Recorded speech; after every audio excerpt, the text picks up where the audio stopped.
دي اخطر واجمد طاسه صدق الجوع اخر الليل، ممكن تعملوها بطريقه سهله جدا تبقى بالمنظر اللي انتوا شايفينه قدامكم ده، احسن من اكلات كتير انا وشفا على قلبه عدا ميت من الجوع الساعه الفجر. بينا نعمل طاسه الصدق بتاع الجوع اخر الليل. الطريقه المصريه سهله جدا. يلا بينا على الطريقه على طول. طاسه على النار وهنحط شويه زيت، وهنا المكونات اللي هنحتاجها بصل فلفل وطماطم، وطبعا هننزل بالطشه دي وعلى حسب ما انتوا بتحبوا تحطوا زيت يا سمنه عادي جدا. هننزل بمعلقه صلصه وهنفضل نقلب ونمكس كل ده مع بعض. عايز اقول لكم الريحه كده هتظهر كده، ننزل بالصدق بتاعنا ونفضل نقلب كل ده كده مع بعض. يعني مفيش اسهل ولا اجمد من كده الصراحه. هنا التركايه بقى اللي انا بعملها ومفيش حد يقول لي لا ما ينفعش، احط نقطه ميه بسيطه عشان الشكل يبقى زي ما انتوا شايفين كده، ان الريحه كمان بتطلع لاخر الدنيا. بقى الفانو شوف على قلبه.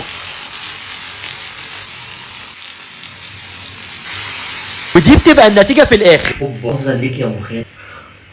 خش كده. الف هنا وشفا على قلبه.